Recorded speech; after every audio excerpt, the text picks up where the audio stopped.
ஹாய்டா, this from Ammu. எல்லாரும் இருக்கீங்க? I hope எல்லாரும் இருக்குன்னு நினைக்கிறேன். சரி, ஓகேடாம்மா. இன்னைக்கு நான் பார்க்க போகிறது சிக்கக்கூடிய சிங்கிள் ஃபாதர் ஹெட் ஃபேமிலி சைடோடைய பார்ட் 4 ஓகேவா? அது மட்டும் இல்லாமல் நம்ம பெண்டிங் வச்சிருக்க எஃப்எஃப்லாம் போடலாம்டா, ஓகேவா? கொஞ்சம் கொஞ்சமாக போடலாம், ஏன்னா நமக்கு டைம் கிடைக்க மாட்டேங்குது. அதான் அப்படி ஸ்டடிக்குள்ளே போகலாம்டா. நம்ம தேர்ட் பார்ட்டி எப்படின்னு பண்ணிட்டு போனாக்கா சின்ன வந்துட்டு சொல்லியிருப்பார்ல ஜவுன் கிட்ட, ஆமாம் என் பையனான்னு சொல்லிட்டு ஜவுன் கூட நம்பவே முடியல. இப்போ ஜவுன் கேட்குறாங்க, ஏன் உண்மையாகவே என் மூச்சு சொல்கிறாங்க, பார் ஜவுன் நிறுத்து, ஓகேவா? ஏன் மூச்சுன்னு சொல்லாத, ஓகே? அவன் என் பையன், ஓகேவா? நீ ஒரு ஐடல், அவன் ஒரு ஆர்டினரி பர்சன், அவனோட லைஃப் இன்டர்ஃபியர் ஆகாது, ஓகேவா? அவன் வந்து நான் ஹாப்பியாக வாழணும்னு ஆசைப்பட்றேன், உன் லைஃப் வேறு அவன் லைஃப் வேறு, புரிஞ்சுக்கோ அப்படின்னு சொல்லிட்டு நம்ம ஜவுன் என்ன சொல்கிறாங்க ஜவுன் கிட்ட. ஜவுன் ஸ்டில் நம்பவும் இல்லை. என் உண்மையாகவே அவன் சொல்கிறாங்க, ஆமாம் நான் பெற்ற என் குழந்தை போதுமா அப்படி கேட்குறாங்க. இப்போது ஜென்னுக்கு ஜங்குலாம் பயங்கர ஷாக்கு. அது எப்படி என் உங்களுக்கு இவ்வளோ பேர் பையன் சொல்கிறாங்க, அது உனக்கு தேவையில்லாது ஜங்குக்கு அப்படி சொல்கிறாங்க. ஏன் அதை சொல்கிறாங்க, அது உனக்கு தேவையில்லாது, ஓகேவா? அங்கே கிளம்பலாமா சொல்கிறாங்க. ஜங் பார்க்குறாங்க, இல்லை எனக்கு தெரிஞ்சுக்கணும், அது எப்படி உங்களுக்கு இவ்வளோ பேர் பையன் எனக்கு தெரியல, நீங்கள் ரொம்ப வருஷம் என் கூட தான் இருக்கீங்க, உங்களுக்கு எப்படி இவ்வளோ பேர் பையன் இருக்க முடியும் அப்படி சொல்கிறாங்க. அது உனக்கு தேவையில்லாத ஜங்குக்கு, அதையும் பர்சனல் அப்படி சொல்கிறாங்க. பர்சனலாக அப்போ நம்ம ஃபேமிலி இல்லையா அப்படி கேட்குறாங்க. நாங்கள் உங்களுக்கு தெரிஞ்சுக்கூடாது சொல்கிறாங்க. ஜங்குக்கு போதும், லிமிட்டை கிராஸ் பண்ணாது அப்படி சொல்லிட்டு என்ன சொல்கிறாங்க. இந்த பக்கம் ஜங்கோட மொபைல் ரிங் ஆகிட்டு இருக்கு. இப்போ ஜங்குக்கு ஃபோன் எடுத்து பார்க்குறாங்க, பார்த்தா ஷுகான்னு வந்துட்டு இருக்கு. ஜங்குக்கு புக் பண்ணுறாங்க. ஹலோ ஷுகா, ஹேங் சொல்கிறாங்க. ஜங்குக்கு சொல்கிறாங்க, சொல்லுங்கள் ஹேங் சொல்கிறாங்க. நீயும் ஜின்னு வெளில போயிருக்கு தெரிஞ்சிச்சுரா சொல்கிறாங்க. என்னன்னு ஆமாம் நீயும் ஜின்னு வெளில போயிருக்குன்னு சொல்லிட்டு மேனேஜர் தெரிஞ்சிச்சு. எங்கள் ஜங்க ஒயனை பிடிச்சி பயங்கரமாக கத்திட்டு இருக்காரு அவர். ஒயனு சொல்லிட்டா ஜின்னா எனக்கு வந்து ரொம்ப தொட்டு பெயினாக இருக்குது, அதனால ஜங்கு வந்து கூட்டிட்டு போயிருக்காங்க ஹாஸ்பிட்டலுக்கு, சீக்கிரம் வந்துடுவாங்கன்னு சொல்லி சமாளிச்சிருக்கா, ஓகேவா? அவர் திட்டிட்டு இருக்காரு, கொஞ்சம் சீக்கிரம் வந்துட்டா அப்படின்னு சொல்லிட்டு நம்ம ஷுகா கட் பண்ணிடுற ஃபோனை. இந்த பக்கம் நம்ம ஜின்னுக்கு புரிஞ்சிச்சு, கண்டிப்பாக அவங்க தான் கால் பண்ணியிருக்காங்கன்னு சொல்லிட்டு போகலாம் அப்படி சொல்கிறாங்க. ஏங்க சொல்கிறாங்க, போகலான்னு சொன்னேன் அப்படி சொல்கிறாங்க. இப்போ நம்ம ஜங்கு தான் ஓகே சொல்கிறாங்க. இப்போ சின்ன போய்ட்டு காரில் உட்காந்துறாரு. ஜங்கு தான் 1 செகண்ட் சொல்லிட்டு ஹாஸ்பிட்டலில் போகிறாரு. போயிட்டு ரிட்டர்ன் வராரு. வந்ததுமே கார் எடுக்கிறாங்க. ஜின்னு அப்படியே அமைதியாக உட்காந்துருக்காங்க. சீட் பெல்ட் போடுங்க ஏங்க சொல்கிறாங்க. இப்போ ஜின்னு வந்து சீட் பெல்ட் போட்டுறாங்க. ஜங்கு போட்டுக்கிறாங்க. இப்போ ஜங்கு வந்து ரொம்ப ஸ்பீடாக கார் எடுக்கிறாங்க. என் அக்கா இப்போ மிட் நைட் தானே, அதனால வந்து ரொம்ப டிராஃபிக் இருக்காதுல்ல, ஸ்பீடாக போயிடலாம் அப்படின்னு சொல்லிட்டு எனக்கு 2 ஹவர்ஸ் ஆகுங்க, ஆனால் இவர் கொஞ்சம் ஸ்பீடாக போனால் சீக்கிரம் போயிடலாம் சொல்லிட்டு ரொம்ப ஸ்பீடாக கார் ட்ரைவ் பண்ணிட்டுருக்காங்க. இப்போ சின்ன யோசிக்கிறாங்க, இன்னைக்கு ரொம்ப என் வாழ்க்கையில் ரொம்ப மோசமான டேன்னு நினைக்கிறேன். மோசமான டேவும் இதுதான், எனக்கு சந்தோஷமான டே இதுதான். கடவுள் ஒரே நேரத்தில் சந்தோஷத்தையும் கஷ்டத்தையும் ஒன்றா கொடுத்துட்டாங்க. எனக்கு என் பையனை பார்க்கணுன்றது என்னோட ட்ரீமாக இருந்துச்சு. என் ஜிம்மில் பார்க்கணும், ஒரு டைம் பார்த்துட மாட்டேன். நான் எத்தனை டைம் பயந்துருக்கேன், எங்கடா அவனை பார்க்காம போயிடணும் அப்படின்னு சொல்லிட்டு ஒரு பயம் இருக்கும் எனக்குள்ள. ஆனால் இன்னைக்கு அவனை பார்க்குற ஒரு சந்தோஷம், இந்த ஒரு சான்ஸ் எனக்கு கிடச்சிருக்கு. இத்தனை வருஷத்துக்கு அப்புறம் என்னுடைய 16 வருஷம் ஏக்கங்கள் வந்து எனக்கு தீர்ந்துருச்சு. அவனை பார்த்துட்டேன். ஆனால் என்னன்னாக்கா அவனை எப்படி ஒரு சுச்சுவேஷன் நான் பார்க்கணும். குழந்தைக்கு எவ்வளோ அடிப்படிச்சில்ல, ரொம்ப அடிப்பட்டு பிளட்டு போய் அப்புறம் சர்ஜரி வரைக்கும் பிடிக்காங்க. சர்ஜரி பண்ணியாச்சு, இருந்தாலும் எவ்வளோ கஷ்டப்பட்டுருக்கும், ரொம்ப பெயினாக இருக்குல்ல குழந்தைக்கு அப்படி சொல்லிட்டு. சின்ன மாதிரி இருக்குது, எடுப்பு மாதிரி அழகாக நான் பார்த்துட்டு வந்த ஒரு குழந்தை இப்போ பார்க்குறப்போ இப்படி ஒரு சுச்சுவேஷனில் பார்க்கணும்னு நினச்சி கூட பார்க்கல. எனக்கு ஏன் கடவுள் ஒரே நேரத்தில் 2 கொடுத்தாங்கன்னு தெரியல. கஷ்டத்தையும் கொடுத்துருக்காங்க, சந்தோஷத்தையும் கொடுத்துருக்காங்க. என் ஜிமின் எவ்வளோ அழகாக இருக்கான், என் லட்டு ரொம்ப அழகாகிட்டால, அவனுக்கு எனக்கு குறைச்சல் ஏஞ்சல் மாதிரி இருக்கா, இப்போவும் அவ்வளோ அழகாக இருக்கா அப்படி சொல்லிட்டு நம்ம சின்ன பார்க்குறாங்க. கடவுளே நன்றி, எனக்கு இருக்க ஒரே ஒரு ஆசை, எனக்கு என் ஜிமின் ஹாப்பியாக இருக்கும், வாழ்க்கையில் சந்தோஷமாக இருக்கணும், அவ்வளோதான். இது வரைக்கும் ஜிமினை பார்த்தா மட்டும் போதும்னு தோணுச்சு. அன்றைக்கி பார்த்துட்டு நான் பக்கத்தில் தோணுது, இப்போ பக்கத்துலேயே வச்சுக்கணும்னு தோணுது. ஆசையாக இருக்குது, என் பையனுக்கு பிடிச்சதெல்லாம் வாங்கி கொடுக்கணும், நிறைய அவனுக்காக போய் அவன்கிட்ட பேசணும், நிறைய பண்ணணும்னு தோணுது. ஆனால் கேட்பான்ல, நீங்கள் யார், எங்கள் விட சேர்ந்து போயிருந்துன்னு கேட்பான்ல. சரி சின்னக்கு ஒரு மாதிரி இருக்கு, இவன் நான் இருக்கான்னு கூட தெரியுமான்னு தெரியாதுன்னு தெரியல. அவனுக்கு அம்மான்னு ஒருத்தவங்க இருக்காங்கன்னு சொல்லியிருக்காங்களா, என்ன சொல்லி வச்சுருக்காங்கன்னு தெரியல என்னை பற்றி. ஆனால் எனக்கு ஆசையாக இருக்குது, விட பார்த்தா மட்டும் போகணும்னு தோணுச்சு. நீங்கள் பார்த்துட்டுனா பக்கத்தில் போகணும்னு ஆசையாக இருக்குது. என்னதான் நானும் ஒரு சராசரி பாசம் தானே, நானும் ஒரு ஆர்டினரி பாசம் தானே, நானும் ஒரு அம்மா தானே அப்படி சொல்லிட்டு எனக்கு ரொம்ப அழகு வருது. என்னுடைய வரும் பார்க்காம வந்துட்டுனா இப்போ பார்க்குறதுனால ஒரு மாதிரி இருக்கே, கிட்டே போகணும்னு ஆசையாக இருக்குது. நான் தான் அம்மான்னு சொல்லணும், நானும் சொல்லக்கூடாது, தப்பு தகுதி இல்லை தான், ஆனால் சொல்லணும்னு ஆசையாக இருக்குது. சரி எனக்கு ரொம்ப அழகாக வருது. கடவுள் இதுக்கப்புறம் என் குழந்தைக்கு எதுவுமே ஆகக்கூடாது, சரியா? அது ஒரு திருஷ்டி மாதிரி நினச்சிக்கிறேன். இதுக்கப்புறம் அவனுக்கு எதுவும் ஆகிடக்கூடாது, அவன் ஹாப்பியாக இருக்கணும், சின்னதாக கூட படிப்படக்கூடாது, என் குழந்தை அதெல்லாம் தாங்காது அப்படின்னு சொல்லிட்டு சின்ன நினச்சிட்டு இருக்காங்க. இப்போது ஜங்கு இதை பார்த்துட்டு இருக்காங்க. ஜங்கு மனசுக்குள்ள பயங்கர குழப்பம் ஓடிட்டு இருக்கு. அது எப்படி இவருக்கு எப்படி இவ்வளோ ஒரு பையன் இருக்க முடியும், ஏன் மூச்சு இவரோட பையனை அப்படி சொல்லிட்டு நம்பவே முடியல. சின்ன நம்ம கூட இருக்காங்க ரொம்ப வருஷமா, அப்புறம் அது எப்படி ஆல்மோஸ்ட் ஒரு 13-14 இயர்ஸாக நம்ம கூட இருக்காரு, அவருக்கு எப்படி இப்படி ஒரு பையன் அவரோட ஏற்றுக்க முடியல.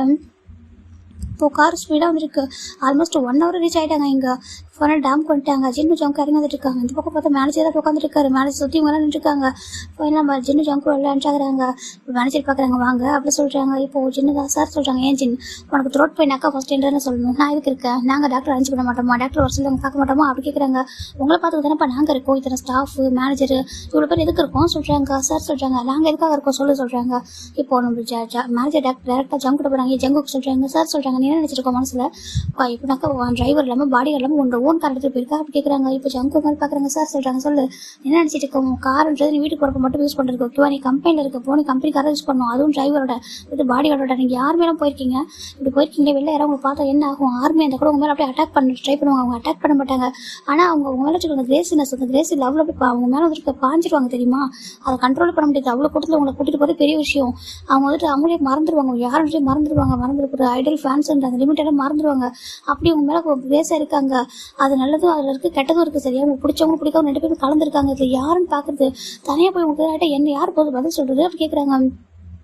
ஜங்க் தான் சார் சாரி சொல்கிறாங்க. இதாச்சும் எனக்கு லாஸ்ட் வாங்க ஓகே, இதுக்கப்புறம் வெளில போனீங்கன்னா அவ்வளோதான். இது ஜின்னுக்கு உடம்பு சரியாமல் தான் கூட்டிட்டு போயிருக்காங்க மட்டும் தான் விட்டுறேன் ஓகேவா. ஜின் சொல்கிறாங்க சார் சொல்கிறாங்க இப்போ எப்படி கொண்டு பெயின் சொல்கிறாங்க. அது கொஞ்சம் பெயின் இருக்கு சொல்கிறாங்க. பாரு எனக்கு தெரியும் அப்போ ஹைனர்ஸ் ரொம்ப எமோஷனலாக பாடிருக்கேன், உனக்கு கொஞ்சம் பெயினாக தான் இருக்கும். நாளைக்கு நான் நம்ம டாக்டர் சொல்கிறேன் ஓகேவா, அவங்க சேவில் இருக்காங்க, நாளைக்கு இங்கே வருவாங்க, நாளைக்கு அவங்க செக் பண்ணிப்பாங்க சரியா சொல்கிறாங்க. இப்போ டாக்டர் என்ன சொல்கிறாங்க அதுக்கு சொல்லி கேட்குறாங்க.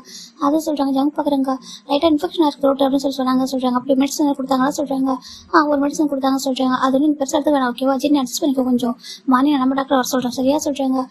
ஓகே சார் சொல்கிறாங்க. இதான் லாஸ்ட் வாங்க, இதுக்கப்புறம் வெளில போனீங்க தெரிஞ்சிச்சு அவ்வளோதான் பார்த்துக்கோங்க. ஏற்கனவே நீயும் சுகாவும் அந்த கார் ஆக்சிடென்ட் ஆகிட்டு நல்ல பேர் அவங்க வந்துட்டு கேஸை வாபஸ் வாங்கிட்டாங்க, கேஸ் வந்து கொடுக்காம கேஸ் ஃபைல் பண்ணாமல் விட்டுட்டாங்க. இல்லைக்கா அது பெரிய பிரச்சனை ஆயிருக்கும் சரியா, அதை செஞ்சு புரிஞ்சுக்கோங்க அப்படின்னு சொல்லிட்டு நம்ம மேனேஜர் சொல்கிறாங்க. ஓகே சார் சாரி சொல்கிறாங்க. ஓகே போய் ரெஸ்ட் எடுத்துக்கோங்க மார்னிங் ரிஹர்சல் இருக்குது அப்படி சொல்கிறாங்க. இப்போ கிளம்பி போயிடுறாங்க. எப்படாக்கா அந்த மேனேஜர் ஸ்டாஃப் எல்லாம் போயிடுறாங்க. இப்போ ஏன்னு பார்க்குறாங்க அப்பட தப்பிச்சாங்க அப்படி சொல்கிறாங்க. இப்போ சின்ன பார்க்குறாங்க சாரிமா ஏன்னு சொல்கிறாங்க. ஓகே ஹியாங் நீங்கள் எங்கே ஹியாங் போனீங்க அப்படி கேட்குறாங்க. இப்போ சின்ன ஒரு மாதிரி இருக்காரு. இல்லைம்மா தூக்கம் வந்து போய் தூங்கலாமா சொல்கிறாங்க. இப்போ சரி ஓகே எல்லாம் தூங்க மார்னிங் பேசிக்கலாம் அப்படி சொல்கிறாங்க. சின்ன தூங்கலான்னு போகிறாங்க. சின்ன ஹேங் அப்படி சொல்லிட்டு ஜங்க் கூப்பிட்றாங்க.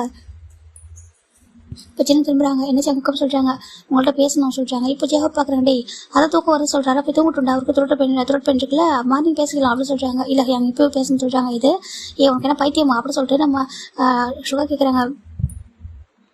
நீ இவ்வளோ தூரம் போயிட்டு காரை கூட்டிட்டு போயிட்டு வந்திருக்க, உனக்கு டயர்டாக போய் தூங்க வேணாமா பேசணும் என்ன பேச போகிற அப்படி கேட்குறாங்க. இப்போ ஜம்தா சரி நான் கூட எல்லாரும் ஒன்று கேட்கவா சொல்கிறாங்க. என்னடா கேட்கணும் உனக்கு இப்போ என்ன பிரச்சனை அப்படி கேட்குறாங்க. இப்போ ஜம்தா சரி உங்களுக்கு ஒரு பிரச்சனைனாக்கா நீங்கள் ஃபஸ்ட்டு யார்ட்ட ஷேர் பண்ணுவீங்க, உங்கள் ஃப்ரெண்ட்ஸ் கிட்டயா இல்லை உங்கள் அப்பா அம்மா கிட்டயா இல்லை வேறு யார்ட்ட ஷேர் பண்ணுவீங்க அப்படி கேட்குறாங்க.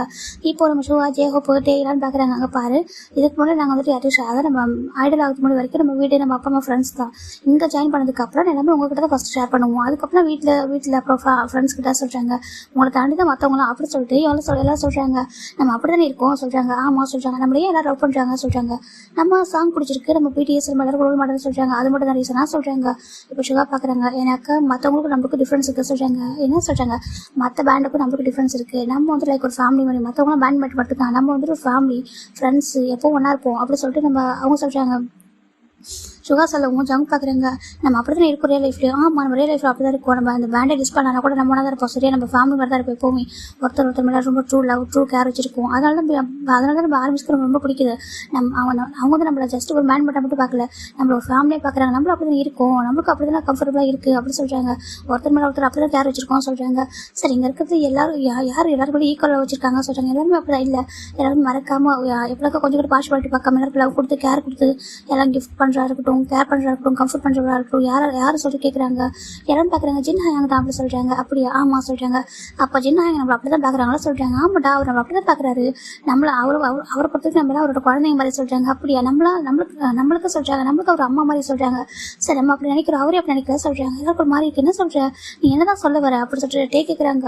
நம்மளா ஜின் ஹாங் வந்து நம்ம அம்மா மாதிரி நினைக்கிறோம், அவர் நம்ம பண்ணுறாரு. ஆனால் அவருக்கு ஒரு கஷ்டம் தான் சொல்ல மாட்டாரா, அவருக்குள்ளே வச்சுக்கிறாங்க சொல்கிறாங்க. அவருக்குள்ளே வச்சுக்கிறாரா புரியலடா சொல்கிறாங்க. இப்போ நம்ம ஜங்க் தான் சின்ன ஹாங் அப்படி சொல்கிறாங்க. சின்ன பார்க்குறது ஜங்குக்கும் பார்த்து அவ்வளோ பேசாத ஓகே போயிட்டு தூங்க அப்படி சொல்கிறாங்க. இல்லை நீங்கள் பேசி ஆகணும்னு சொல்லி நீங்கள் இவ்வளோ டேஸ் வந்து அழறீங்க, நீங்கள் எவ்வளோ உங்களுக்கு கஷ்டம் நான் கேட்டதே கிடையாது, இது வரைக்கும் நான் பெருசாக எடுத்துக்கிறது இல்லை, நான் இது வரைக்கும் உங்களுக்கு யோசிச்சு கூட இல்லை. ஆனால் உங்களுக்கு நீங்கள் இவ்வளோ ஒரு பையன் இருக்கான்னு சொல்கிறாங்க. பையனா சொல்லிட்டு ஷாக் ஆகுறாங்க. ஆமாம் சின்ன ஹாங்க்கு ஒரு பெரிய பையன் இருக்கா, அதுவும் என் மூச்சியை சொல்கிறாங்க. மூச்சியா சொல்லிட்டு கேட்குறாங்க. டே என்னடா சொல்லிட்டு இருக்க நீ சொல்கிறாங்க. தூக்கத்தில் வளரியா அப்படி சொல்கிறாங்க. நான் ஒன்றும் தூக்கத்தில் நல்லா தான் இருக்கேன், தெளிவாக தான் இருக்கேன், என் மூச்சு தான் சின்ன ஹாங்கோட பையன் சொல்கிறாங்க. ஜின்னுக்கு ஒரு மாதிரி இருக்குது ஜங்குக்கு சொல்கிறாங்க. நீங்கள் ஹைட் பண்ணாதீங்க ப்ளீஸ் புரிஞ்சுக்கோங்க, நீங்கள் சொல்லுங்கள் என் மூச்சு எப்படி உங்கள் பையனானா அவ்வளோ பெரிய பையன் உங்களுக்கு எப்படி ஹியாங்க அப்படி சொல்கிறாங்க. இப்போ ஜின்னுக்கு ஒரு மாதிரி ஜங்குக்கு வேண்டாம், ஜங்குக்கு விட்டு ஜங்குக்கு சொல்கிறாங்க. ப்ளீஸ் எனக்கு சொல்லுங்கள் ஓகேவா, நாங்கள் ஃபோர்ஸ் பண்ண தப்பாக எடுத்துக்காதீங்க, நீங்கள் எங்களோட ஃபேமிலி ஓகேவா, நீங்கள் ஒரு கஷ்டப்படும்போது நாங்கள் பார்த்துட்டு இருக்க மாட்டோம், எங்களை எப்படி கம்ஃபர்ட் பண்ணுறீங்களோ நாங்களும் அப்படி தான். ப்ளீஸ் சொல்லுங்க அப்படி சொல்லிட்டு நம்ம ஜங்கு சொல்றாங்க. எல்லாருக்கும் புரியாம பார்த்துட்டு இருக்காங்க. என்னடா பேசுற நீ சொல்றாங்க. சரி இப்போ ஒரு பையனுக்கு அடிபட்டுருக்கா சொல்றாங்க. இப்போ ஷோவா பாக்குறாங்க 2 பையனுக்கு அடிபட்டுருக்கா சொல்றாங்க. அதுல ஒரு பையன் வந்து சின்ன என் கூட பையன் என் மூச்சு எப்படி சொல்றாங்க. நான் பார்த்தேன்னு சொல்றேன் கனடால சொல்றாங்க. ஆமா சொல்றாங்க. அதுல ஒருத்தன் தான் இப்போ அவன் வந்து நம்ம சின்ன என் கூட பையன் அப்படி சொல்றாங்க. இப்போ நம்ம சின்ன பாக்குறாங்க பாரு திரும்ப ஓ மூச்சுன்னு சொல்லாது ஓகே அவன் ஏன் பையன் அப்படி சொல்லி சின்ன சொல்லிடுறாரு. இப்பெல்லாம் திரும்பி பாக்குறாங்க சின்ன அவங்க அப்படி சொல்றாங்க. இப்போ சின்ன பாக்குறாங்க. இப்போ என்ன தெரிஞ்சாங்க பாரு அவன் ஏன் பையன் ஓகே அதே பாசம் என்னோட பாசம் லைஃப் யாரும் இன்டர்ஃபியர் ஆகுது ஓகேவா போய் தூங்க ப்ளீஸ் அப்படி சின்ன சொல்றாங்க. இப்போ ஒரு மாதிரி இருக்கு ஏங்க சொல்றாங்க. உங்களுக்கும் தனி பாசம் இருக்கா என்ன கேட்குறாங்க. அது சின்ன பாக்குறாங்க. அதை சொல்றாங்க அங்கே பாருங்க ஏன் நாங்கள் டேட் பண்றோம் உங்களுக்கு தெரியும் நான் லவ் பண்றது உங்களுக்கு தெரியும் நாங்கள் என்ன பண்ண உங்களுக்கு தெரியுது. நம்ம யாரும் ஒருத்தர் ஹைட் பண்ணிக்கிட்டே கிடையாது. நம்ம வந்து ஆர்மிஸ் கிட்ட வேணா சொல்லாம இருக்கலாம் ஆனால் நமக்குள்ள எல்லாம் தெரியல நமக்கு சீக்கிரம் எதுவுமே இருந்து தெரியாது யாங்க அப்படி சொல்றாங்க. இங்க பாரு சுகா சொல்றாங்க. சரி நீங்க பாரு கொண்டு எதுவும் கேட்டதே இல்லை நீ இதற்கே அங்கிள் ஆண்டி விட்டு பேசுறா நீ வந்துட்டு அடிக்கடி வந்துட்டு அழகா சொல்லிட்டு எவ்வளவு விஷயம் இருக்கு. ஆனால் நான் கேட்டதே இல்லை என் மனசுக்குள்ள தோணும் கேட்கணும்னு சொல்லிட்டு கம்ஃபர்ட் பண்ண தோணும். ஆனால் நான் கேட்டு நீ ஹார்ட் ஆயிருக்கூட சொல்லிட்டு நான் அமைதியாக இருந்திருக்கேன் ஓகேவா. இவன் ஜெகோப்பா அப்படிதான் அதனால தான் விட்டுறேன் டேக்கோ அப்படி டவுட் இருக்கு எல்லாருக்குள்ள ஒரு கேள்வி இருக்கு உங்ககிட்ட. ஆனால் நாங்கள் யாரும் கேட்டதில்லை ஏன்னா அப்படி பண்ணி ஹார்ட் ஆயிருக்கும் நாங்கள் நினைக்கிறோம் சரியா. ஆனால் உனக்குள்ள எதுவும் பெயின் இருக்கு சொல்லிட்டு ஜெகோப் சொல்றத வச்சு எனக்கு புரியுது ஓகேவா தயவுன்னு சொல்லி சின்ன ஏன் சின்ன அப்படி சொல்லி கேட்குறாங்க. சின்ன வரைக்கும் மற்றவங்க அழுதே கிடையாது. அதாவது நம்ம அவர் பாசம் விஷயத்தை நினைச்சு அழுத மாட்டாரு. பாசம் தனியாக அழுவார். முதல் தலைவி அப்படியே நீண்டர் பண்ணி பயங்கரமாக அழுதாங்க. உங்க என்னதான் இப்போ தெரியணும் சொல்றாங்க. ப்ளீஸ் சின்ன பாரு அழாத சொல்லு சின்னையே அவ்வளோ கஷ்டப்படியா ஹார்ட் ஆகுற அங்கிள் ஆண்டியே யாரும் பேச மாட்டாங்க. நீ வந்துட்டு எங்க கூட இருக்க எங்களுக்கு அப்படி தனியாக தான் இருக்க வீட்டில் வேறு யாரும் கூட பார்க்க வரல ஃபேமிலி ஃப்ரெண்ட்ஸு நீ யாரும் டேட் பண்ண உங்களை இவ்வளோ வயசாச்சு நீ டேட் பண்ண மாட்டேற லவ் பண்ண மாட்டேற எதுவுமே இன்ட்ரெஸ்ட் காட்ட மாட்டேற என்னதான் சீட் பண்ணுற சொல்லிட்டு உங்க லைஃப்ல நல்லா சக்ஸஸ் ஆகிட்டு இதுக்கப்புறம் லைஃப்ல உனக்கு லவ் வேணாவா எங்களுக்கும் லவ் இருக்குல்ல உனக்கும் லவ் வேணாவா எங்க எல்லாரோட நீ பெரிய பையனே சொல்றாங்க. சின்ன பாக்குறாங்க இங்க பாரு சுகா சொல்றாங்க. சொல்லு சின்ன பாரு மறைக்காத சொல்லு உன் மனசுக்குள்ள கஷ்டம் இருக்கா சொல்றாங்க. இப்போ சின்ன பாக்குறாங்க. ஆமா இருக்கு போதுமா இந்த வேர்ல்டுல எல்லாருமே இருக்காங்க ஆனா எனக்கு யாருமே இல்லை சரியா நான் ஒரு அனாதை தான் போதுமா உங்களுக்கு தாண்டி எனக்கு யாருமே கிடையாது போதுமா சொல்றாங்க. இப்போ மாதிரி சின்ன சொல்றாங்க. ஆமா எனக்கு யாருமே இல்லை நான் ஒரு அனாதை போதுமா அப்படி சொல்றாங்க. இப்போ ஜம் பாக்குறாங்க ஏங்க அப்படி சொல்லாதீங்க தயவு செஞ்சு பேசுங்க பாருங்க நாங்களா இருப்போம் நீங்க அப்படி அனாதை ஆயிடுவீங்க சொல்றாங்க. உங்களை லவ் பண்றதுக்கு இந்த வேர்ல்டுல எவ்வளவு பேர் இருக்காங்க அந்த குவாலிட்டி உங்களுக்காக இருக்கு அப்படி இருக்கும்போது சொல்றேன் இந்த குவாலிட்டி எனக்காக இருக்கு எனக்கு எல்லாருக்கும் தெரியும் கிம்சன் ஜோன் எனக்கு தெரியுது எல்லாரும் லவ் வச்சிருக்கலாம் எல்லாமே லவ் பண்ணுறாங்க கேர் பண்ணுவாங்க எல்லாமே இருக்காங்க. ஆனால் உண்மை சொன்னாக்கா என்னோட பிறகு திரும்பி பார்த்தா எனக்கு யாருமே இல்லை. ஆர்மிஸ் அதெல்லாம் தாண்டி எனக்கு பர்சனல் லைஃப்பில் பார்த்தா திரும்பி பார்த்தா எனக்கு யாருமே இல்லை. இந்த ப்ரொஃபஷனலாக ஒரு ஐடலாக எனக்கு எல்லாரும் இருக்காங்க. நான் ஐடல் லைஃப் தாண்டினா எனக்கு திரும்பி பார்த்தா யாருமே இல்லை. உங்கள் எல்லாருக்கும் எல்லாமே இருக்காங்க. ஒரு ஃபேமிலி இருக்குது லவ் இருக்குது உங்களுக்கு எல்லாமே இருக்குது. ஆனால் எனக்குன்னு யாருமே இல்லை சச்சின் அழகாங்க. இப்போ எல்லாருக்கும் ரொம்ப அழகாக வந்துச்சு நான் எங்க அழாதீங்க ப்ளீஸ் சொல்லுங்கள் ஏன் இப்படி சொல்கிறீங்க நாங்கள் இல்லையா உங்களுக்கு யாருமே ஏன் சொல்கிறீங்க கேட்குறீங்க. அப்பா அம்மா இருக்காங்களா உங்களுக்கு சொல்றாங்க. இப்போ சின்ன பாக்குறாங்க என் அப்பா அம்மாவுக்கே என்னோட ஃபீலிங்ஸ் புரியலையே சொல்றாங்க. உங்களுக்கு நான் சொன்னா புரியுமா என்ன என் கஷ்டத்தை நான் பண்ண தப்பா இருக்கட்டும் இல்லை சரியா இருக்கட்டும் நான் சொன்னா உங்களுக்கு புரியுமா என்ன என் அப்பா அம்மாவோட புரிஞ்சிக்க முடியாது அப்போ நீங்க புரிஞ்சுப்பீங்களா அப்படி கேட்குறாங்க. இப்போ சுதா பாக்குறாங்க பாரு அங்கிள் ஆண்டி வேணா புரிஞ்சிக்காம போயிருக்கலாம் நாங்கள் புரிஞ்சுப்போம் எங்க சின்ன அப்புறம் தப்பு பண்ணிக்க மாட்டா சரியா நீ சொல்லி சரி உன் லைஃப்ல நடந்துச்சு நீ தப்பு பண்ணிட்டியா கேட்குறாங்க. ஆமா சின்ன ரொம்ப பெரிய தப்பு பண்ணிட்டேன் ரொம்ப செல்ஃபிஷா ஒரு விஷயம் பண்ணிட்டேன் சொல்றாங்க. அப்படி பண்ணா கூட உன் பக்கம் பாயிண்ட் ஆஃப் வியூன்னு ஒன்று இருக்கும் ஓகேவா நான் கேட்போம் நீ சொல்லு உன் லைஃப்ல என்ன தப்பு பண்ணா கேட்குறாங்க. சுகா எல்லாரும் அவங்களோட மேரேஜுக்காக ட்ரீம் லைஃப் தொலைச்சிருவாங்கன்னு சொல்லுவாங்க. அதுக்கு ஆமாம் அவங்க மேரேஜ் லைஃப்பில் போகும்போது ட்ரீமை தொலைச்சிருவாங்க. அவங்க ட்ரீமை தொலைச்சிட்டு மேரேஜ் லைஃப்லேயே என்ட்ரி ஆவாங்க. ஆனால் நான் என் ட்ரீமுக்காக என் மேரேஜ் லைஃப் தொலைச்சிட்டேன்னு சொல்கிறாங்க. சின்ன சொல்கிறாங்க. ஆமாம் என் ட்ரீமுக்காக என் மேரேஜ் சொல்கிறாங்க. எனக்கு மேரேஜ் எனக்கு மேரேஜ் ஆகிட்டு எனக்கு கடவுள் கொடுத்து ஒரு வர மாதிரி ஒரு காட் கிஃப்ட் ஒரு பாசம் ஏஞ்சலே பெற்றெடுத்தேன் ரொம்ப அழகாக லட்டு சொல்கிறாங்க. ஆமாம் என் பையன் பேருக்கு ஜிமின் ரொம்ப அழகாக இருப்பான் ஏஞ்சல் மாதிரி இருப்பான் அவன் அவ்வளோ அழகாக இருந்தா வரும்போது பார்த்தா எல்லாரும் பார்த்து கண்ணு வச்சாங்க அவ்வளோ அழகாக தேவதை மாதிரி ஒரு பையன் ஆனால் ஒரு ஆண் தேவதைன்னு சொல்லலாம் ஒரு ஏஞ்சலை பெற்றெடுத்து அப்படி சொல்லி சின்ன சொல்கிறாங்க. எல்லாருக்கும் பயங்கர ஷாக்கு நம்ம ஜவுக்கு மட்டும் ஷாக் கம்மியாக இருக்குது மற்றவங்களும் பயங்கர ஷாக்கு. இப்போ வேணும் பார்க்குற சின்ன ஹேங் சொல்கிறாங்க. ஆமாம்மா நான் ஒரு ஏஞ்சலை பெற்றெடுத்தேன்னு சொல்கிறாங்க. உங்களுக்கு எப்படி சொல்கிறாங்க எனக்கு 17 வயசு தான் இருக்கும் 17 வயசுல மேரேஜ் ஆகிடுச்சு 18 வயசுல எனக்கு ஒரு குழந்தை பிறந்துச்சு ரொம்ப அழகாக இருப்பான் பார்க்குறதுக்கு ஏஞ்சல் மாதிரி அந்த குழந்தை ஒரு 3 months இருக்கும். அப்படி விட்டுட்டு என் ட்ரீம் தான் இம்பார்ட்டன்ட்டு எனக்கு ஒரு உலகம் இருக்குன்னு நினச்சிட்டு என்னெல்லாம் கட்டி போட்டிருக்காங்க ஏன்னா வந்துட்டு என் ட்ரீம் அச்சீவ் பண்ண பண்ணிட்டாங்க எனக்கு அப்படின்னு நினச்சிட்டு அந்த லைஃபே வேணாம் எனக்குன்னு ஒரு தனி லைஃப் இருக்குது எனக்குன்னு தனி சுதந்திரம் இருக்குது சொல்லிட்டு நினச்சிட்டு எனக்கு வேறு சந்தோஷமே இருக்குது சொல்லிட்டு அந்த குழந்தைய அப்படியே விட்டுட்டு நான் பாட்டுக்கு வந்துட்டு சொல்கிறாங்க. எல்லாருக்கும் பயங்கர ஷாக்கு அப்படி முகத்தை கை வைக்கிறாங்க சின்ன ஹேங்க சொல்கிறாங்க. அந்த குழந்தைய அப்படியே விட்டுட்டு நான் பாட்டுக்கு வந்துட்டு அப்படின்னு சொல்கிறாங்க. எல்லாருக்கும் ரொம்ப ஷாக்கிங்காக இருக்குது நீங்கள் என்ன சொல்கிறீங்க கேட்குறாங்க. ஆமாம் அப்படி சொல்கிறாங்க. இப்போ சுகா பார்க்குறாங்க நீ அப்படி இந்த குழந்தை விட்டு வர அளவுக்கு சொல்கிறாங்க. ஆமாம் என் ட்ரீம் என் கண்ணை மறைச்சிருச்சு அந்த ஒன் அண்ட் ஆஃப் இயர்ஸ் நான் ஒரு வாழ்க்கையை வாழ்ந்துருப்பேன் அந்த லைஃப் எனக்கு எதுவும் எனக்கு ஹாப்பியாக இல்லாமல் தோணுச்சு எல்லாமே இருந்துச்சு அந்த லைஃப்பில் ஆனால் எனக்கு ஹாப்பினஸே இல்லை. அப்புறம் நான் யோசித்தேன், எனக்கு அந்த ஹாப்பினஸ் எதுன்னு சொல்லும்போது எனக்கு சின்ன வயசில் பிடிச்ச விஷயம் ஒன்றே ஒன்று தான், நான் பாடணும், நான் ஒரு சிங்கர் ஆகணும். என் ட்ரீம் அதுதான். அந்த ட்ரீம் என்னால் அச்சீவ் பண்ண முடியாமல் போனதுனால என் வாழ்க்கை வந்து எனக்கு சந்தோஷமாகவே இல்லை. எனக்கு எல்லாமே இருந்து கூட சந்தோஷம்ன்றது எனக்கு இல்லவே இல்லை. அப்போ நான் முடிவு பண்ணது, ஒரு சான்ஸ் ஒன்று கிடச்சிச்சு, இது எனக்கு கடவுள் கொடுத்த ஒரு சான்ஸ்ன்னு நினச்சிட்டு அப்படியே நான் என்னோட எல்லாத்தையும் விட்டுட்டேன். நான் எல்லாத்தையும் மறந்துட்டேன். என் அப்பா அம்மா, என் ஃபேமிலி, என் குழந்தை எல்லாத்தையும் மறந்துட்டு நான் வேறு உலகத்துக்குள்ளே வந்துட்டேன். எனக்கு ஒரு சான்ஸ் கிடச்சிருக்கு, அதை யூஸ் பண்ணிக்க சொல்லிட்டு அப்படியே கிளம்பி வந்துட்டு ரொம்ப பெரிய ஒரு சிங்கர் ஆகிட்டேன். லைஃப்பில் ரொம்ப சக்ஸஸ் ஆகிட்டேன். எந்த பக்கம் பார்த்தாலும் ஜின்னுனாக்கா எல்லாருக்கும் தெரியுது. ஜின்னோட வாய்ஸ் வேர்ல்டே கேட்குது. வேர்ல்டு வைட் ஹேண்ட்ஸ்னு கூட சொல்கிறாங்க. அந்தளவுக்கு பாப்புலர் ஆகிட்டேன். ஆனால் இப்போ திரும்பி பார்த்தாக்கா இந்த வேர்ல்டு வந்துட்டு என்ன எல்லாரும் ஜின்னு சொல்லிட்டு எல்லாருக்கும் ரொம்ப ஒரு மாதிரி அழகாக பாராட்டுறாங்க. என்னை பார்த்தா அவ்வளோ ஃபேன்ஸ் கிரேஸியாக இருக்காங்க. ஆனால் எனக்குள்ளே வந்துட்டு அந்த ஹாப்பினஸ் போயிடுச்சு சொல்கிறாங்க. என்னென்னு இருக்காமா எவ்வளோ அவார்டு வாங்குறேன் எல்லாமே என் லைஃப்பில் நினச்சதுலாம் நடந்துச்சு.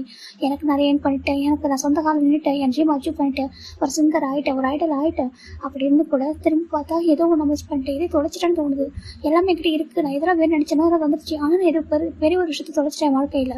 நான் ரொம்ப இயங்கிட்டு இருக்கேன். ஒவ்வொரு நாளும் வந்துட்டு நான் கஷ்டப்பட்டிருக்கேன். எல்லா சந்தோஷமும் இருந்தாலும் நைட்டு எனக்கு இனிமேல் தூக்கமே வர மாட்டேங்குது அப்படி சொல்லிட்டு ரொம்ப அழகாங்க. நான் பண்ண ஒரு தப்பு அப்படி சொல்கிறாங்க. அப்படிதான் சொல்கிறாங்க. ஏங்க அப்போ நீங்கள் அந்த மாதிரி பண்ணுறதுக்கு என்ன நடந்துச்சு? உங்கள் அப்பா உங்கள் ட்ரீமை புரிஞ்சிக்கலையா? ஏன்னா என் அப்பா கூட விடலை. நான் கேப்பப்பில் போகணும்னு சொல்கிறப்போ வேணும்னு சொன்னாங்க. இவன் அப்பா சப்போர்ட் பண்ண மாட்டேன் சொல்லிட்டாரு சொல்லி ஜெயப் சொல்கிறாங்க. என் அம்மா சப்போர்ட் பண்ணாங்கன்னா என் அப்பா சப்போர்ட் பண்ணல. இவன் சுகாவுக்கு அவங்க அப்பா அம்மா யாருமே சப்போர்ட் பண்ணா. அவன் வீட்டில் தான் நான் அதுவும் பார்ட் டைம் ஒர்க் பார்த்து அவன் படிக்கும்போது அப்படி பண்ணிட்டு இருந்தான். ரொம்ப கஷ்டப்பட்டான். டேக் அவங்க வீட்டில் சப்போர்ட் பண்ணாங்க. இவன் ஜங் கூட அவங்க வீட்டில் சப்போர்ட் பண்ணாங்க. மற்ற நம்மளாம் கஷ்டப்பட்டு தான் வந்தோம். ஆனால் உங்கள் வீட்டில் சொல்கிறாங்க என் ட்ரீமை யாருமே புரிஞ்சிக்கல. ஹோபியே சொல்கிறாங்க. என்னென்னு ஆமாம் நான் ஒரு சிங்கர் ஆகணும் அப்படின்னு சொல்கிறப்போ யாருமே அதை மதிக்க கூட தெரியுமா? என்னை யாரும் ஒரு பொருட்டாக நினைக்கவே இல்லை. ஏதோ அவங்க முடிவெடுத்தாங்க, அவங்க முடிவுக்கெல்லாம் பண்ணாங்க. நான் பண்ண ஒரு தப்புனாக்கா என் பையனை விட்டு வந்ததா சொல்கிறாங்க. உங்கள் பையன் சொல்கிறாங்க. ஆமாம் என் பையனை விட்டுட்டு வந்தால் தப்பு. மற்றபடி நான் கிட்டே எதுவும் ஃபீல் பண்ணல. என் லைஃப்பில் நான் கிட்டே ஃபீல் பண்ணி என் பையனை விட்டு வந்தது தான். என் லைஃப்பில் ரொம்ப மிஸ் பண்ணுற ஒரு பர்சனே அவன் மட்டும்தான். ஏன்னா என் லைஃப்பில் ரொம்ப லவ் பண்ணுறது அவனை மட்டும்தான். அவனை தாண்டி வர யாரும் நான் லவ் பண்ணவே இல்லை. எனக்கு அவனை அவ்வளோ பிடிக்கும். நான் வந்து அவன் என் ஸ்டமக்கில் இருக்கும்போது ரொம்ப ஹாப்பியாக தான் இருந்தேன். எல்லாமே ஹாப்பியாக தான் போய் இருந்துச்சு. ஆனால் சடனாக ஒன் டே எனக்குள்ள எனக்கான ஒரு சான்ஸ் வரும்போது நான் அவனை கூட மறந்துட்டேன். அவனை கூட விட்டு பண்ணிட்டேன். ஆனால் சேஃபான பிளேஸில் விட்டு வந்திருக்கேன். ஏன்னா அவன் வந்துட்டு சொல்கிறாங்க, இப்போ நம்ம சுகா பார்க்குறாங்க, நீ யார் சொல்கிற அங்கே இருந்த கிம் நாம்ஜன் சொல்லுவாங்களே அந்த ஃபேமிலியும் அந்த பையன் சொல்கிறாங்க. இப்போது நம்ம சின்ன பார்க்குறாங்க கிம் நாம்ஜன் மை ஹஸ்பண்ட் அப்படி சொல்கிறாங்க. அவ்வளோதான் சுகா ஃப்ரீஸ் ஆகிறாரு. எனக்கு நம்ஜன் தான் கொரியாலே நம்பர் 1 பிஸ்னஸ் மேனு ஜின்னு சொல்கிறாங்க. ஆமாம் கிம் நாம்ஜன் மை ஹஸ்பண்ட் அப்படி சொல்கிறாங்க. அந்த பையன் சொல்கிறாங்க அவன் நான் பார்த்து ஏன் குழந்தை அப்படி சொல்கிறாங்க. நீ பார்த்து பையன் சொல்கிறாங்க. ஆமாம் அவ்வளோ பேர் பையன். ஆமாம் என் பையன் தான். நான் பார்த்து என் பையன் தான். 18 வயசுல நான் ஒரு குழந்தைக்கு அம்மா அப்படி சொல்கிறாங்க. இப்போ எல்லாருக்கும் பயங்கர ஷாக்கு. நான் இங்கே என்ன சொல்கிறேன்னு கேட்குறாங்க. உங்கள் லைஃப்பில் அப்படி என்ன நடந்துச்சு? அந்த வயசுக்கு யாரும் மேரேஜ் பண்ணுவாங்க சொல்கிறாங்க. நடந்துச்சு என் லைஃப்பில் எல்லாமே நடந்துச்சு அப்படி சொல்கிறாங்க. நீங்கள் எங்களுக்கு கொஞ்சம் தெளிவாக சொல்கிறீங்க புரியுற மாதிரி அப்படி சொல்கிறாங்க. இப்போ சின்னம் இது வரைக்கும் யாரும் ஷேர் பண்ணது இல்லை. ஷேர் பண்ணிக்கிட்டு ஒன்றும் இல்லை. நான் அப்படி ஷேர் பண்ணால் தப்பாக நினச்சிருவாங்களோ, நம்மளோட பேரை யாரும் புரிஞ்சிக்க மாட்டாங்க, நம்ம பண்ண தப்புன்னு மட்டும் தான் சொல்லுவாங்கன்னு நினச்சேன். அப்பா அம்மா என்ன புரிஞ்சிக்கல. இவ்வளோ தூரம் அச்சீவ் பண்ணிட்டேன். அப்பா அம்மா என்ன புரிஞ்சிக்கல. அப்படி இருக்கும்போது நீங்கள் புரிஞ்சுக்கலாம்னு சொல்லிட்டு நாங்கள் புரிஞ்சுப்போம். நீங்கள் ஒரு விஷயம் பண்ணிக்கினாக்கா தப்பே பண்ணால் கூட நாங்கள் தப்பாக நாங்கள் சொல்லுவோம். நீங்கள் தப்பு பண்ணீங்கன்னாக்கா தப்பு பண்ணி நாங்கள் சொல்லுவோம். சென்ட்ரல் நீங்கள் ஏன் பண்ணீங்கன்னு நாங்கள் புரிஞ்சுப்போம். சரி நீங்கள் சொல்லுங்கள் ஏன் எப்படி பண்ணீங்க அப்படி கேட்குறாங்க. இப்போ சின்ன சொல்ல ஆரம்பிக்கிறாரு. சின்னக்கு இப்போ வந்துட்டு ஒரு 16 வயசு இருக்கு. ஓகே சின்னக்கு 16 வயசு ஆகுது. அவர் 10th படிச்சுட்டு இருக்காரு. இப்போ சின்ன வந்துருக்கு ஒரு கவர்மெண்ட் ஸ்கூலில் தான் படிக்கிறாங்க. அவரோட ஒரு வில்லேஜ், ஒரு பியோர் வில்லேஜ். அந்த வில்லேஜில் டிவி ரேடியோன்னு எதுவுமே இருக்காது. ரொம்ப போர் வில்லேஜ் தான். எப்போ எந்த ஒரு டெவலப்மெண்ட்டுமே இருக்கான்னு வச்சுக்கோங்களேன். அவ்வளோ போரான ஒரு வில்லேஜ். அந்த வில்லேஜில் படிக்கிறதுன்னு சொல்லிட்டு வெளில யாரும் போகவே மாட்டாங்க. படிப்பு பார்த்து பெரிய விஷயம் பெருசாக அங்கே யாரும் இது பண்ணிக்க மாட்டாங்க. கவர்மெண்ட் ஸ்கூலில் ஃப்ரீ ஸ்கூல் அப்படி தான் ஸ்கூல் போவாங்க எல்லாருமே. அந்த ஸ்கூலில் ஒரு மியூசிக் டீச்சருமே இருப்பாங்க. ஒரு பாட்டுக்கும் சொல்லிக் கொடுப்பாங்க, டான்ஸ் சொல்லிக் கொடுப்பாங்க. டான்ஸ் பெருசாக யாரும் இன்ட்ரெஸ்ட் கற்றுக்க மாட்டாங்க. பாட்டு மட்டும் கொஞ்சம் இன்ட்ரெஸ்ட்டாக கற்றுப்பாங்க. அப்படி தான் இருக்கும் அந்த ஊர். ரொம்ப வித்தியாசமாக இப்படினாக்கா ரொம்ப கட்டுப்பாடாக இருக்கும். பசங்களும் பொண்ணும் கட்டுப்பாடாக இருக்கிற ஒரு ஊர் தான். ஃபுல்லாக விவசாயம் மட்டும்தான். சின்ன வந்துட்டு பிறந்து வந்து ரொம்ப ஒரு இப்படினாக்கா மிடில் கிளாஸ் ஃபேமிலி கூட சொல்ல ரொம்ப போர் ஃபேமிலி தான். கொஞ்சோண்டு நல்ல தோட்டம் வச்சுருப்பாங்க. 2-3 மாடுங்க இருக்கவும் சின்னோட அப்பா அம்மா தோட்டம் தவிர விவசாயம் தவிர எதுவுமே அவங்களுக்கு தெரியாது. சின்ன அப்படி ஃபேமிலி வளர்ந்து ஒரு பையன் தான். அவருக்கு ஒரே ஒரு பையன், வேறு யாரும் கிடையாது. சின்ன அம்மா கொஞ்சம் ஸ்ட்ரிக்டாக இருப்பாங்க, ரொம்ப கட்டுப்பாடாக இருக்குன்னு நினைப்பாங்க. சின்ன அப்பா மட்டும் கொஞ்சம் ஃப்ரெண்ட்லியாக இருப்பார். சின்ன 10th படிச்சுட்டு இருக்காங்க. இன்னைக்கு ஆனுவல் டே தான். சின்ன இன்னைக்கு ஆனுவல் டேயில் பாட்டு பாடுறாரு. சின்னோட பாட்டை கேட்க அந்த ஸ்கூலுக்கு அவ்வளோ ஸ்கூலோட எல்லாரும் அவ்வளோ ஹாப்பியாக எதிர்பார்த்துருக்காங்க. எனக்கா சின்ன தான் ஸ்கூல் ரொம்ப நல்லா பாடுற ஒரு பையன். சின்ன ஃபஸ்ட் ஸ்டாண்டர்ட் எப்படினாக்கா அவர் எப்போ ஸ்கூல் ஜாயின் பண்ணாலும் அப்போதே பாட்டு கிளாஸ் ஸ்டார்ட் ஆகிருக்கும். அப்போ தான் சின்ன நல்லா பாடவும் ஆரம்பிச்சிருப்பாரு. சின்ன பாடினா எல்லாரும் கேட்பாங்க. சின்னோட மியூசிக் டீச்சர் சொல்லுவாங்க, உனக்கு நல்லா டேலண்ட் இருக்கு, நீ சிங்கர் ஆகிடுவா, நீ வந்து மற்றவங்க மாதிரி சாதாரண மட்டும் பாட்டு பாடிட்டு விட்டுரு, நீ வந்துட்டு ஒரு சிங்கராக மாறு சரியா, அந்த வில்லேஜ் விட்டு போயிட்டு சிட்டியில் போய்ட்டு உனக்கு லைஃப் இருக்குது, அந்த லைஃப்பை நீ தான் வந்துட்டு தேர்ந்தெடுக்கணும். சரியா, நீ தான் போகணும். இந்த லைஃப் வேணுமா அந்த லைஃப் நீ தான் முடிவு பண்ணணும். இங்கே வில்லேஜ்லேருந்து ஒரு லைஃப்பை ஸ்பாயில் பண்ணிக்க போறியா, இல்லை வந்துட்டு சிட்டிக்கு போயிட்டு ஒரு சிங்கரை மாற போறியா, அவன் கையில் தான் இருக்குது அப்படின்னு சொல்லிட்டு சொல்லியிருப்பாங்க. இப்போ நம்ம ஜின்னும் என்ன பண்ணுறானாக்கா, சரி நம்ம முடிவு அவருக்கு சிங்கர் ஆகணும் ஆசை.